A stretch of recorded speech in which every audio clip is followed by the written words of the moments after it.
चलिए तो आ चुके एक और नए वीडियो के साथ। तो आज जो हमारा कंप्यूटर साइंस का टॉपिक है वो है input devices and output devices.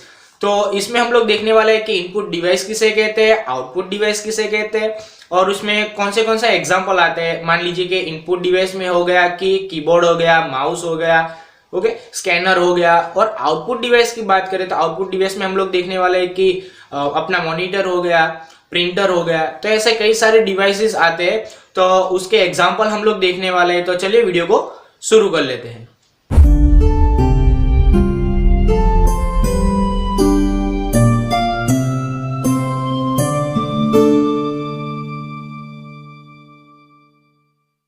चलिए तो जो आज का हमारा टॉपिक है इनपुट एंड आउटपुट डिवाइसेस, तो देखेंगे कि इनपुट डिवाइस किसे कहते हैं और आउटपुट डिवाइस किसे कहते हैं और उसमें कौन से डिवाइसेस आते हैं। तो फर्स्ट ऑफ ऑल शुरू करते हैं, व्हाट इज इनपुट डिवाइसेस। तो इनपुट डिवाइस किसे कहते हैं? The device is which are used to given input to the computer is called input device.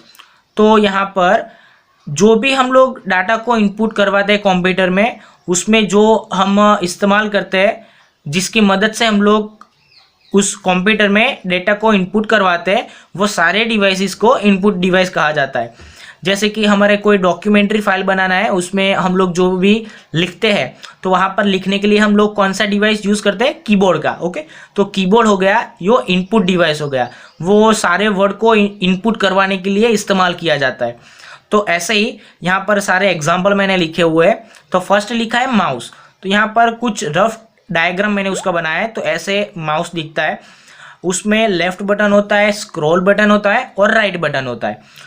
तो आजकल मार्केट में इसके कई सारे मॉडिफाइड वर्जन भी अवेलेबल है माउस के, लेकिन फर्स्ट टाइम जो इन्वेंशन किया था माउस का, उसका नाम था डगलस एंगरबर्ट। ओके, तो इस भाई साहब ने फर्स्ट टाइम ये माउस का इन्वेंशन किया था। उसके बाद सेकंड आता है अपना कीबोर्ड। तो यहाँ पर उसका भी मैंने रफ डायग्राम ड्रॉ किया है, जिसमें कई सारी कीज होती है, टोटल 104 कीज होती है। आजकल मार्केट में कई सारे ऐसे भी कीबोर्ड होते हैं जिसमें 104 प्लस कीज अवेलेबल होती है, जिसकी मदद से हम लोग कुछ ना कुछ डाटा को इनपुट करवा सकते हैं। मान लीजिए कि कोई आपको पैराग्राफ लिखना है, तो वो जो डाटा है उसको इनपुट करवाने के लिए आपको कीबोर्ड का इस्तेमाल करना पड़ेगा। तो फर्स्ट टाइम जो कीबोर्ड इन्वेंशन किया था वो क्रिस्टोफर ने किया था, जो मैंने यहाँ पर नाम लिखा है उसका। क्रिस्टोफर ने फर्स्ट टाइम कीबोर्ड का इन्वेंशन किया था।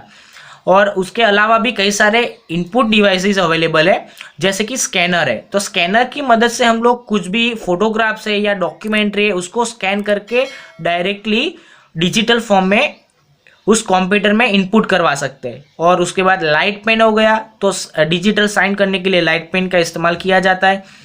और वेब कैम हो गया, तो वेब कैम का इस्तेमाल सब लोग जानते ही है कि आप मान लीजिए कि आप फेसबुक में या अगर कोई यूट्यूब में अगर लाइव करना चाहते हैं तो वेब कैम की मदद से आप लोग इजीली कर सकते हैं। और जॉयस्टिक हो गया, तो जिसका इस्तेमाल कई सारे गेम्स खेलने के लिए किया जाता है। और MICR हो गया, तो बैंक में जो हम लोग साइन करते हैं उसको डिजिटली फॉर्म में चेकआउट और कन्वर्ट करने के लिए MICR इस्तेमाल किया जाता है।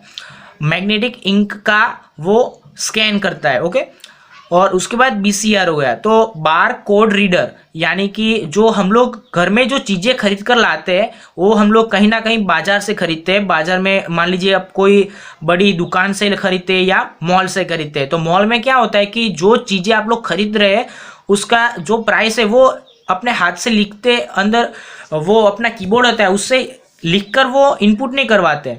BCR मशीन से डायरेक्ट स्कैन करके वो उसकी जो प्राइस है वो कंप्यूटर में इनपुट करवा देते हैं। तो ये सारे हो गए इनपुट डिवाइस के नाम। अब देखते हैं आउटपुट डिवाइसेस के बारे में। तो आउटपुट डिवाइस की बात करें तो किसे कहते हैं? तो फर्स्ट ऑफ ऑल उसके यहाँ पर डेफिनेशन लिखी है मैंने। The device is used to display the output is called output devices. तो जो भी हमने डाटा को इनपुट करवाया है उसके बदले हमें जो आउटपुट प्रोड्यूस होता है वो हमें डिस्प्ले करवाता है, वो सारे डिवाइसेस आउटपुट डिवाइसेस है। यहाँ पर एग्जांपल में अगर देखेंगे तो आपको अच्छे से पता चलेगा। एग्जांपल में हमने फर्स्ट लिखा है मॉनिटर, तो यहाँ पर डिस्प्ले आपको दिख रही होगी कि मॉनिटर में हम लोग जो भी डेटा को इनपुट करवाते हैं उसका आउटपुट हमें डिस्प्ले होता है। ये डिस्प्ले पर हमें जो भी हमारा रिजल्ट है वो शो होता है। तो यहाँ पर आउटपुट हमें मिलता है, इसलिए इसको आउटपुट डिवाइस कहा जाता है। और मॉनिटर की बात करें तो इसमें कैथोड रे ट्यूब यानी कि CRT, जो हमारे पहले के ज़माने के जो कंप्यूटर्स अवेलेबल थे जिसमें मॉनिटर हुआ करते थे, उसमें ऐसे ये बड़े डब्बे आकार के होते थे, उसमें ये टेक्नोलॉजी से बनाया हुआ मॉनिटर इस्तेमाल होता था। आजकल मार्केट में LCD या LED टाइप के मॉनिटर का इस्तेमाल किया जाता है। और सेकंड हो गया प्रिंटर। तो प्रिंटर की मदद से हम लोग कुछ भी डाटा को प्रिंट आउट करवा सकते हैं। और थर्ड हो गया स्पीकर। तो आप बोलेंगे कि स्पीकर को आउटपुट कैसे कहा जाता है? तो जो भी हम लोग सॉन्ग सुनते हैं उसका जो साउंड प्रोड्यूस होता है, आउटपुट मिलता है हमें, इसलिए इसको आउटपुट डिवाइस कहा जाता है स्पीकर को। और उसके आगे होता है हमारा प्लॉटर। तो प्लॉटर किसे कहते हैं? तो जो भी हमें मान लीजिए कि एक इंडिया का मैप है, उसको हमने बड़े साइज में प्लॉट आउट करवाना है, उसका प्रिंट निकलवाना है। तो प्रिंटर की मदद से तो हम लोग इतना बड़ा साइज का प्रिंट आउट नहीं निकाल सकते, तो उसके अलावा प्लॉटर होते हैं जिसकी मदद से हम लोग बड़ी साइज के भी जो मैप हो गया या कोई प्रिंट आउट निकलवाना है, तो ऐसे बड़े साइज के जो प्रिंट आउट निकालने होते हैं वहाँ पर प्लॉटर का इस्तेमाल किया जाता है। और उसके अलावा भी ये आउटपुट डिवाइस हो जैसे कि ईयरफोन, हेडफोन, जो सभी लोग इस्तेमाल करते हैं ये। और प्रोजेक्टर हो गया। तो कई सारे स्कूल में, हाई स्कूल में या स्कूल या कॉलेजेस में कई सारे ऐसे टीचर्स हैं जो प्रोजेक्टर पर अपना स्टूडेंट को जो भी एजुकेशन है वो देते हैं। प्रोजेक्टर में कंप्यूटर का या जो भी PPT है या कुछ भी ऑनलाइन भी आपको वीडियो दिखाना है तो प्रोजेक्टर की मदद से अच्छे तरीके से बड़ी स्क्रीन पर आप लोग दिखा सकते हैं और उसको आउटपुट करवा सकते हैं। तो ये सारे नाम थे आउटपुट डिवाइसेस के। तो आज आई होप कि आपको सारे डाउट क्लियर हो गए होंगे कि इनपुट डिवाइस किसे कहते हैं, आउटपुट डिवाइस किसे कहते हैं और कौन से इनपुट डिवाइस है और कौन से आउटपुट डिवाइस है। तो मिलते हैं एक ऐसे ही इंफॉर्मेशन वाली वीडियो के साथ। तो मिलते हैं एक और नई वीडियो के साथ, तब तक के लिए टेक केयर, गुड बाय।